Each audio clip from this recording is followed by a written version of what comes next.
미지근한 영성을 가졌음에도 불구하고 라오디게아 교회는 스스로 생각하기를 자신들이 영적으로 부요하다라고 풍성한 은혜로 충만하다라고 착각했다라는 것이 더 큰 문제였을 것 같습니다. 이러한 라오디게아 교회의 모습은 현대 교회의 모습에 대한 묘사라고 해도 틀리지가 않을 것입니다. 그렇게 라오디게아 교회와 같이 주를 향한 마음도 영성도 사랑도 다 식어서 미지근한 신앙의 모습이 된 모습에 대하여 주님이 주시는 해결책은 무엇이었습니까?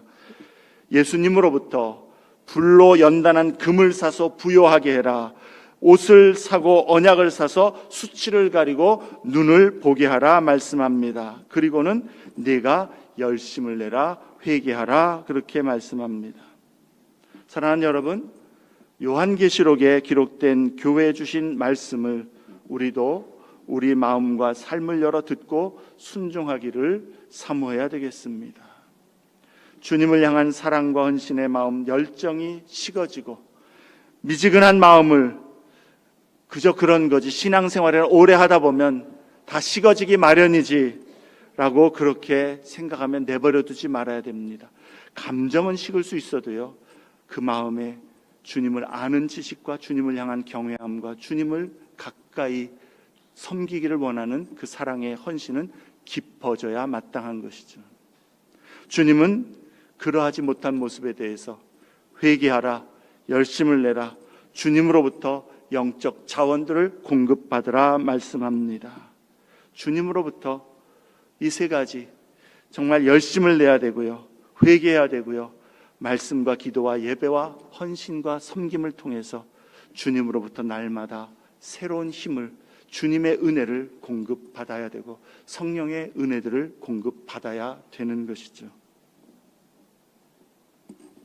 우리가 추구할 성장과 열정은 이처럼 날마다 주를 더 알게 되는 것, 주님을 더 사랑하게 되는 것, 주님께 온전한 헌신을 드리는 그러한 신앙의 사람이 되는 것, 그것이 우리가 추구해야 될 신앙인의 모습입니다. 고린도후서 3장 18절에 말씀합니다. 우리가 다 수건을 벗은 얼굴로 거울을 보는 것 같이 주의 영광을 보매, 모세가 주의 영광의 빛을 가리기 위해서 수건을 썼던 것처럼 그렇게 하지 않고 이제 우리는 수건을 벗어버리고, 쉽게 말하면 그리스도 예수 안에서 하나님의 사랑, 하나님의 구원의 은혜, 하나님의 우리를 향하신 신실하심을 밝히 깨닫게 되고 하나님의 그 영광스러운 아름다운 모습을 우리가 보게 되니, 주의 영광을 보니 그와 같은 형상으로 변화하여 영광에서 영광에 이르니, 하나님의 뜻이 이것이라는 겁니다. 우리 주님을 향한 열정이 식어지는 것이 아니라 날마다 주님의 그 은혜 안에서, 예수 그리스도 안에서 하나님을 더 알아가고 사모하게 되고 주님 앞에 더 나아가게 되고, 그래서 주님을 향한 헌신과 예배가 커지게 될 때에 영광에서 영광으로 이르는 것, 단계가 영적으로 성숙해 가는 것, 그것이 주님이 원하시는 신앙인의 모습이고 우리가 추구해야 될 영적인 모습이라는 겁니다. 그런데 그 뒤에 또 뭐라고 말씀하는 거니? 곧 주의 영으로 말미암음이니라. 주께서 성령님으로 그렇게 우리를 만드시고 인도해 가신다는 겁니다. 누구에게요? 하나님 앞에 지금 있는 모습대로 그냥 그 현 상태의 이 모습을 그냥 유지하고 있는 것에 만족하는 것이 아니라 오늘도 주님의 영광을 보기를 원하고 예수 안에서 그 은혜를 사모하면서 주님을 더 알기를 원하고 주께 더 가까이 나가길 원하고 주님을 더 경험하기 원하는 자, 그래서 하나님 앞에 믿음으로 가까이 나아가고자 하는 자에게 성령님으로 말미암아 우리로 영광에서 영광으로 성장과 성숙으로 이루어 주신다라는 겁니다. 사랑하는 여러분, 우리의 믿음과 신앙생활은 방향도 목표도 없이 그냥 일상에서 그리스도인으로 주일마다 예배드리러 오는 그러한 수준에 머물러서는 절대로 안 되겠습니다. 우리는 일상에서 기도하며 평안과 안전, 형통을 누리는, 그래서 그냥 우리의 삶에 하나님의 도우심으로 평강이 있는 그것이 우리의 신앙생활의 초점이나 목표가 되어서는 안 된다는 것이죠. 여러분, 방향과 목표가 없으면 방황합니다. 열정도 식을 수밖에 없습니다. 어쩌면 우리는 믿음의 우리의 신앙생활에 있어서 하나님께서 우리에게 주시고자 하시는 이러한 성장과 성숙과 성령의 충만함에 대해서 사모함도 갈급함도 그것을 향하여서 추구하며 나아가는 모습도 없기 때문에 하나님은 이미 우리에게 모든 성령의 은혜들로 우리를 더 영광을 보도록 인도해 주시길 원하시지만 우리가 목표도 방향도 잃어버리고 그냥 현상 유지에 있기 때문에 그렇게 우리에게 주님의 역사하심을 경험하지 못하는 모습이 될 수 있다라는 것이죠. 그리스도의 제자여 하나님의 성도로서 우리는 날마다 주와 같은 형상으로 변화하여, 다시 말해서 주님을 따라가고 주님을 닮아가고 주님이 내 안에 사시도록, 그래서 내가 주님의 그러한 제자로 사는 모습으로 변화하여 영광에서 영광에 이르는 그러한 영적 성장과 성숙을 우리는 삶의 앞에 놓고 추구해야 한다라는 것입니다. 하나님을 더 알아가기를 사모해야 됩니다. 하나님 앞에 더욱더 그 주님을 알기를 원하고 사랑하고 의지하기를 원해야 합니다. 주님이 부르신 사역과 삶에 헌신하고자 하는 그런 각오와 마음을 품어야 합니다. 근데 가만히 있으면 안 됩니다. 노력해야 됩니다. 말씀 붙들고 예배 자리를 사모하고. 헌신의 마음이 식어지면 미지근해집니다. 그래서 그 미지근해진 것에 대한 여러분 자기를 진단해 볼 수 있는 좋은 그 진단기 중에 하나가 뭐냐면, 오늘날 내가 하나님 앞에 받은 은혜와 기쁨과 사랑에 대해서는 말을 하지 않고 맨날 옛날에, 과거에, 왕년에 내가 이런 경험해서 이런 신앙생활에서 내가 이렇게 섬겼어, 그것만 말하고 있으면 미지근해졌구나. 단방 알아차려야 되는 것이죠. 은혜는요, 하나님의 은혜는 오늘 현재의 주님이 날마다 부어주시는 그 은혜인 것이고, 그 은혜 안에서 우리는 자라갈 수가 있는 것입니다. 그렇게 미지근해지고 식어지게 될 때에 어떤 사람들은 주님을 떠나기까지 하고요, 심지어 주님을 헌신짝 버리듯이 그렇게 주님을 배반하고 뒤돌아서는 지경까지 이르는 사람도 있다라는 것이죠.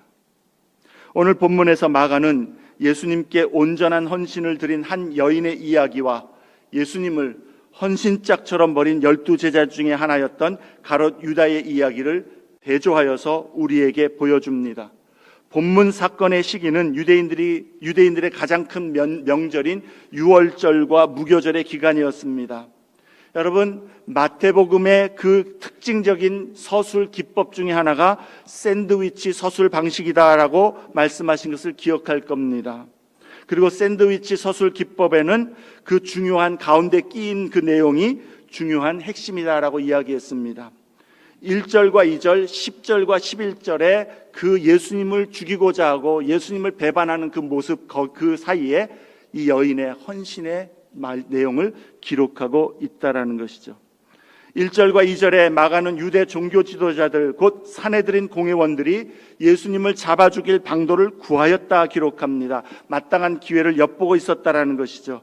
그런데 6월절 이 명절에는 이 유대인들이 평소보다 예루살렘의 유월절을 지키려고 수많은 인파가 몰려 있었기 때문에 자칫하면 밀란이 일어날까 봐 염려하여서 명절 기간에는 우리가 이 일을 잠시 보류하자라고 그렇게 결정을 했습니다. 그런데 10절과 11절에 보니까 가롯 유다 덕분에 이 일이 쉬워졌습니다. 갑작스럽게 이루어졌다라는 것이죠. 가롯 유다가 돈을 받고 예수님을 넘겨주기로 약속한 겁니다. 11절에 이번에는 유다가 예수를 어떻게 넘겨줄까 하고 그 기회를 찾더라 그렇게 말씀합니다. 1절에 방도를 구하다라는 단어와 11절에 기회를 찾더라라는 단어가 똑같은 단어를 사용하고 있습니다. 예수님을 향하여서 죽이고자 하는 그 미움과 예수님을 향한 가롯 유다의 이 배반 사이에 마가는 한 여인이 옥합을 깨뜨려서 예수님께 사랑과 헌신을 드린 그 모습을 끼워 넣어 기록함으로 가롯 유다의 배반과 이 여인의 예수님을 향한 헌신을 극명하게 우리에게 대조해 보여주고자 한다라는 것이죠. 뿐만 아니라요, 마가는 14장에서 가롯 유다의 배반뿐만 아니라 예수님의 다른 모든 제자들의 예수님을 향한 그러한 배반과 실망의 모습, 실패의 모습도 반복적으로 보여주고 있다는 겁니다. 마지막 6월절 만찬 석상에서 예수님은 제자들이 예수님을 버릴 것과 베드로가 예수님을 3번 부인할 것을 예언합니다. 그러나 그들은 주님의 말씀을 귀담아 듣지 않습니다. 나는 절대로 그런 일이 없습니다. 오히려 단언을 하죠. 그리고 이제 겟세마네 동산에 가서 기도할 때도 제자들은 주님이 함께 깨어서 기도하라고 했는데 깨어 기도하지 못합니다. 실망스러운 모습이죠. 이제 유대 관원들이 예수님을 잡으러 왔을 때에도 제자들은 모두 다 예수님을 버리고 도망합니다. 예수님을 배반한 것이죠. 그리고 이제 대제사장의 집에서 베드로가 예수님을 모른다라고 부인합니다. 예수님에 대한 배반은 가롯 유다만의 일이 아니었다라는 것이죠. 12제자 모두 다 예수님을 일시적으로나마 배반하고 헌신짝처럼 버렸습니다.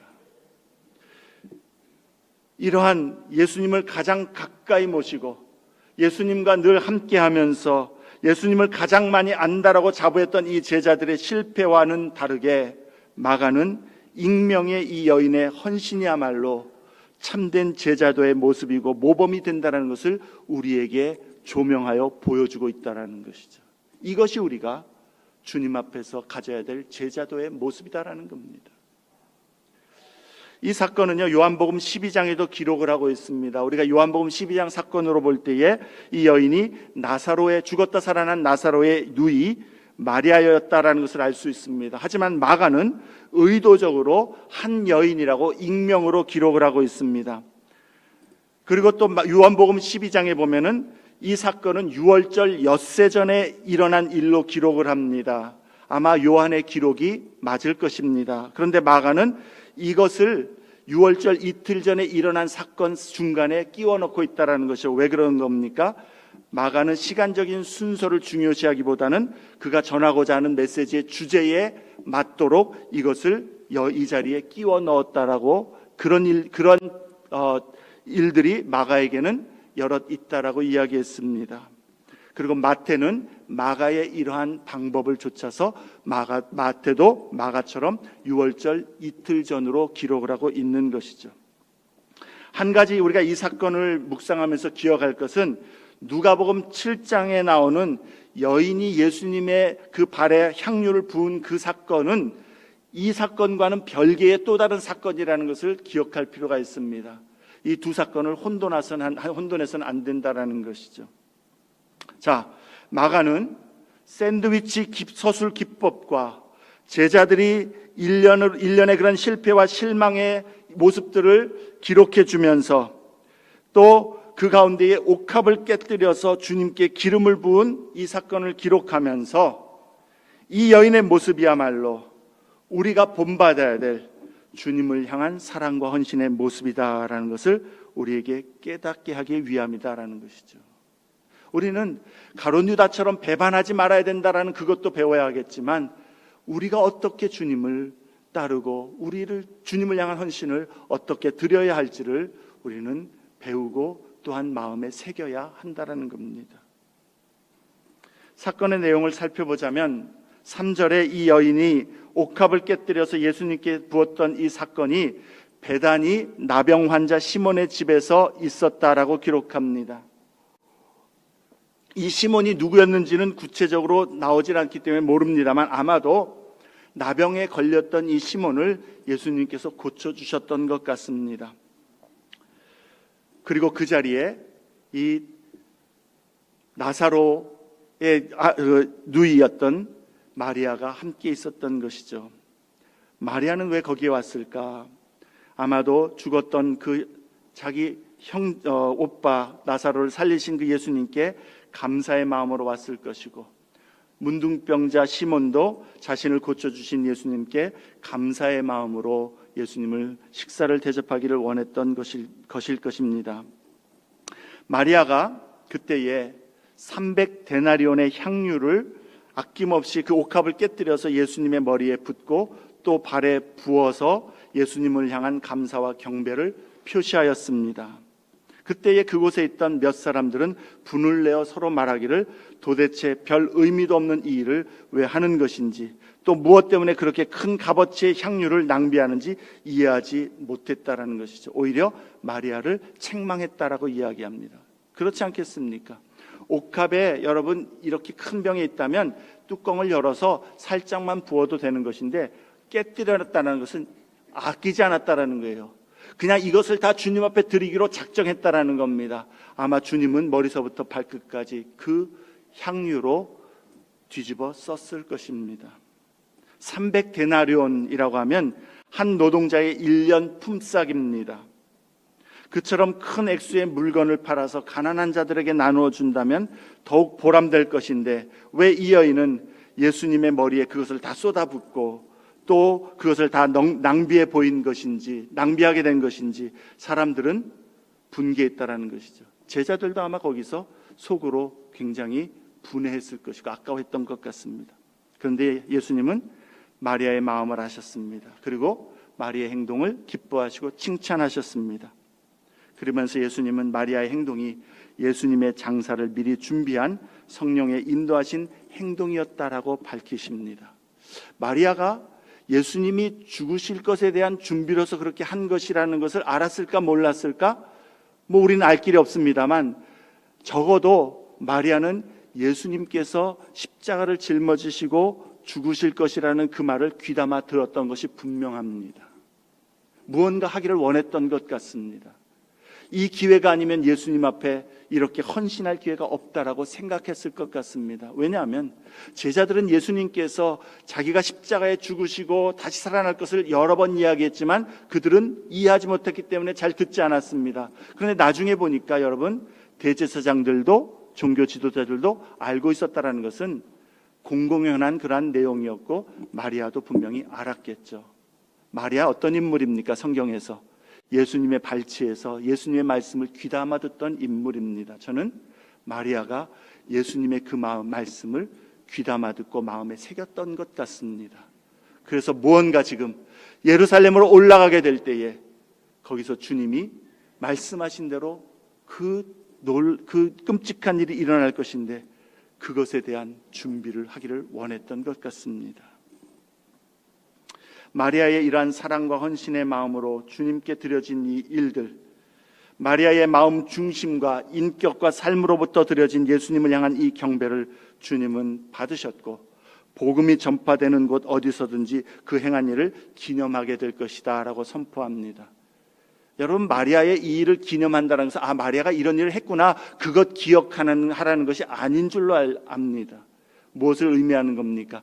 이게 참된 제자의 모습이다라는 것을 복음을 듣는 자마다 깨닫게 하시겠다라는 것이죠. 제자의 모습, 헌신의 모습, 주님을 섬기는 모습의 표본으로서 내가 이것을 세우겠다라는 그런 약속이 아닐까요? 예수님의 말씀대로 마리아의 주님을 향한 사랑과 헌신은 모든 그리스도인들에게 기념이 되고 기억이 되고 있습니다. 그러나 그런 일들이 있었다라는 것을 아는 것으로 우리는 만족해서는 안 되겠죠. 주님이 의도하신 바대로, 마가가 의도한 대로 우리도 주님을 그와 같은 헌신과 사랑으로 섬겨야 되겠다라는 마음의 결단과 각오를 품어야 옳은 것이죠. 우리가 어떻게 옥합을 깨뜨린 마리아의 그러한 사랑과 헌신의 모습처럼 우리도 주님 앞에 어떠한 삶의 헌신자, 예배자가 되어야 할까? 4가지를 간단히 나누고 말씀을 마치고자 합니다. 첫째는 예수님의 구원의 은혜에 감사하는 헌신자가 되어야 합니다. 예수님의 구원의 은혜에 감사하기를 힘써야 된다는 거예요. 베다니 문둥이 시몬이 자기 집에 예수님을 초대한 것도, 그리고 마리아가 값비싼 옥합을 깨뜨려서 주님을 경배한 것도 그 마음에 주님을 향한 감사가 우러나왔기 때문이 분명합니다. 자신들의 문제와 삶 가운데에 오셔서 구원하여 주신 그 주님께 감사와 사랑을 표현하고 싶었고, 그 마음의 감사와 사랑은 주님을 향한 경배로, 주님을 향한 헌신으로 드러날 수밖에 없었다라는 것이죠. 여러분, 주님 앞에 이러한 헌신자가 되기를 원하십니까? 주의 구원의 은혜, 주의 십자가의 은혜, 주님 안에서 우리를 어떠한 모습으로 하나님께서 하나님의 백성 삼아주셨는지를 묵상하고 고백하고 인정하고 믿는다라고 주님 앞에 그렇게 아뢰면서 또한 그러한 은혜 생명 주시니 감사합니다. 매일 주님 앞에 올려드릴 필요가 있습니다. 그 은혜에 감사하고 은혜에 반응하는 마음에 주의 성령으로 말미암아 영광에서 영광에 이르는 하나님의 은혜의 빛을 더욱더 비추어 주시는 것이죠. 그 은혜가 우리에게 더욱더 비추어질수록 우리는 주님을 향하여서 헌신과 사랑을 더 드리기를 원하게 되는 것입니다. 그러므로 주님의 십자가 구원의 은혜, 하나님의 사랑, 그것을 말씀 그대로 액면 그대로 받아들이고 고백하고 믿는다라고 그렇게 의지하면서 그 주님 앞에 내가 그러한 자가 되었습니다라고 감사하고 찬양하며 그러기에 그 말씀에 합당한, 그 은혜에 합당한 사람으로 살기를 원합니다. 그러한 고백을 날마다 드릴 수 있기를 바랍니다. 두 번째로, 예수님께 가장 우선된 가치를 두는 헌신자가 되어야 되겠습니다. 300데나리온 아주 큰 돈이었지만 마리아에게는 그 값어치보다 예수님이 더 중요했다라는 것이죠. 우리는 1년치 봉급 물론 큰 돈입니다만 어쩌면 그런 거 쓸 수 있겠지라고 생각할 수 있지 모르겠지만 당시에는 굉장히 큰 돈이었고 어쩌면 신학자들은 갑오로 내려오는 귀중한 그 가정의 보물이었을 것이다. 어쩌면 마리아가 자기 시집을 위하여서 간직해왔던 그런 지참금이었을 것이다라고 그렇게 추정하기도 합니다. 그런데 그 귀중한 것을 주님 섬기고 주님을 경배하기 위하여 서스럼 없이 깨뜨렸다라는 것이죠. 아까워서 조금만 분 게 아니라 완전히 깨뜨려서 주님 앞에 다 쏟아 부었다라는 겁니다. 예수님이 마리아의 마음과 삶에는 가장 중심에 있었고 가장 우선된 자리에 있었다라는 것이죠. 우리도 예수님을 그렇게 섬기는 것이 마땅합니다. 예수님이 그러한 분이시기 때문에 그렇습니다. 우리를 죄악에서 건져주시고 영원한 형벌에서 구원하여 주시고 영원한 생명으로 옮겨주신 주님, 우리로 하나님의 영원한 나라의 소망과 복을 얻게 하신 그 주님, 온 세상을 다 얻어도 생명이 없으면 무익한데 온 세상이 내게 없어도 주 예수 그리스도 안에서 생명을 얻었다면 이 땅에서는 우리가 어떠할지 몰라도 하나님 나라의 영원한 복과 그리고 영원한 생명, 무엇보다도 하나님과 교제하며 하나님의 안식을 누리고 하나님의 임재 안에서 기뻐하는 그 복을 얻었다라는 것이죠. 그게 우리의 믿음의 고백 아닙니까? 그러기에 예수님이 우리의 삶의 마음에 가장 우선된 자리에 계시는 것이 마땅합니다.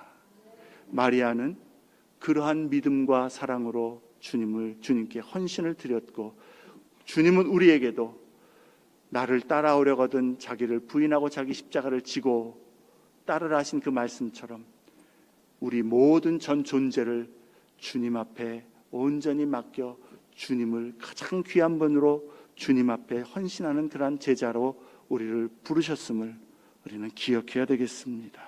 마지막 세 번째로, 예수님께 힘을 다하여 섬기는 그러한 헌신자가 되기를 힘써야 합니다.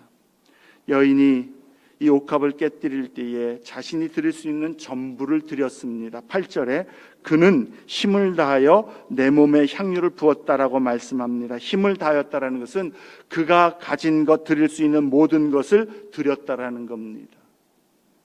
이러한 헌신의 모습은 12장의 가난한 과부가 동전 2닙을 헌금할 때 주님이 칭찬했던 그 모습과 동일한 칭찬입니다. 부자들은 많은 것 중에 일부를 떼어드렸지만 그 여인은 자기의 모든 것을 드렸습니다. 이 옥합을 깨뜨린 마리아 역시도 자신이 드릴 수 있는 모든 것을 주님 앞에 드렸다라는 것이죠. 여러분, 그렇다고 여러분 전 재산을 하나님 앞에 지금 드려야 된다, 그거 얘기하는 거 아니죠. 우리 마음에 하나님 앞에서 우리가 가진 모든 것들, 물질뿐만 아니라 건강도, 재능도, 시간도, 우리의 삶의 모든 여건들도 주님의 영광을 위하여 주님 앞에 헌신하며 주님을 기쁘시게 하는 데에 초점을 두고 있는가, 그것을 의미하는 것이죠. 마리아는 아낌없이 주님을 섬겼습니다. 우리의 주님을 향한 사랑의 마음은 그렇게 주님을 따르는 것과 우리의 삶에 유익한 것이 상충될 때에 무엇을 우리는 선택하시겠냐, 그것이죠.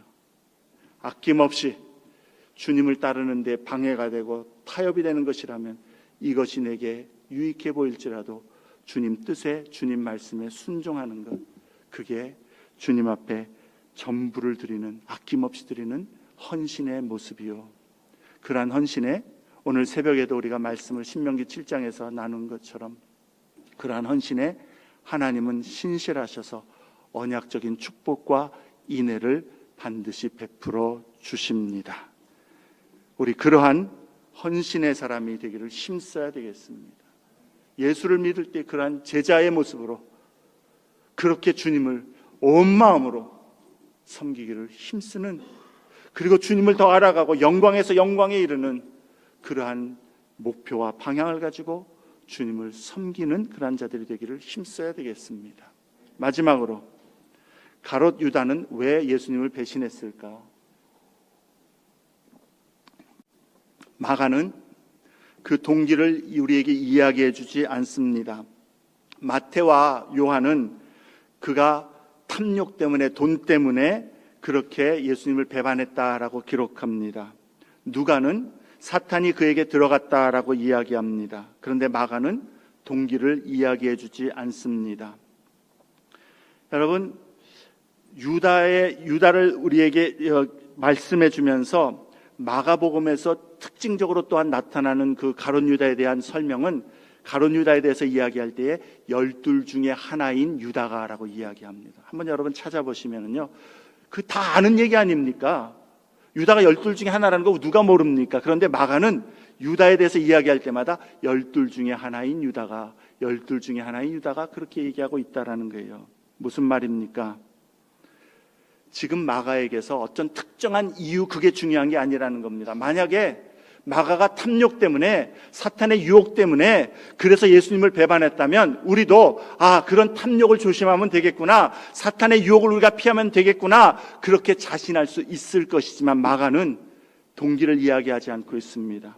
오히려 12 중에 하나라는 것을 강조하고 있고, 그 유다의 배반 이후에 예수님의 다른 제자들의 배반도 연이어서 반복해서 우리에게 보여주고 있다라는 것이죠. 무엇을 이야기합니까?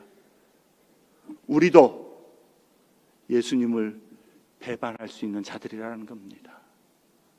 동기가 무엇이든 간에, 어쩌면 마가는 예수님께 기대에 걸었던 것이 자기에게 충족되지 않았기 때문에, 어쩌면 마가는 예수님께서 정말 자기가 바라는 그런 세상을 일으킬 것이라고 생각했는데 아무 일도 하지 않기 때문에 내가 예수님에 대해서 실망하여서, 어쩌면 예수님에 대해서 그 나를 실망시킨 것에 대해서 보복하고 싶어서 배반했을지도 모르겠습니다.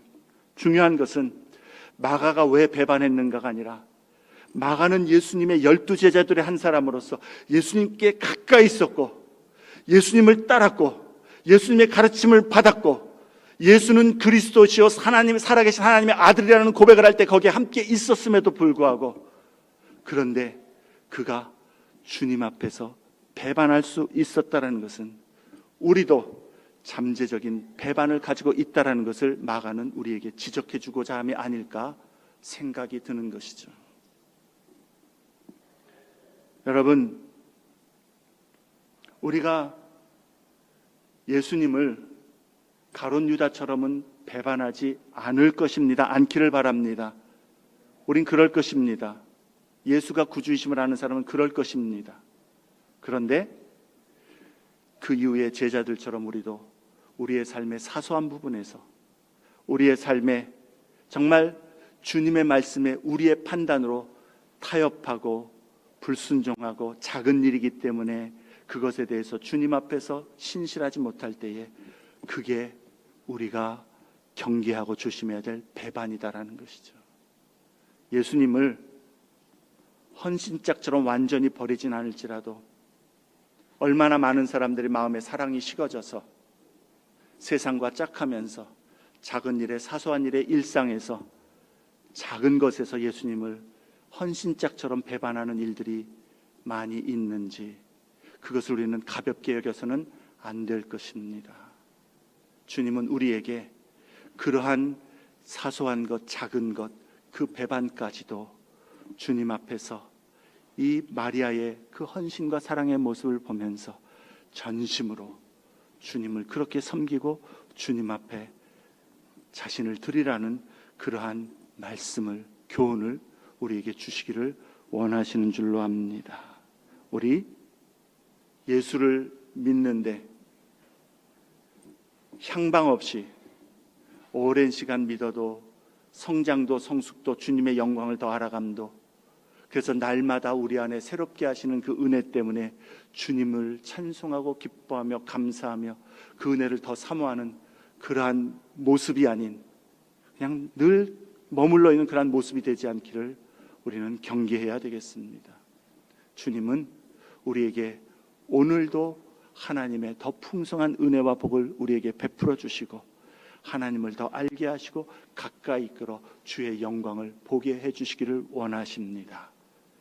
헌신으로, 충성으로, 또 주님을 향한 전심의 사랑으로 그렇게 주님을 섬기기를 힘쓰는 저와 여러분 되시기를 주의 이름으로 축원합니다.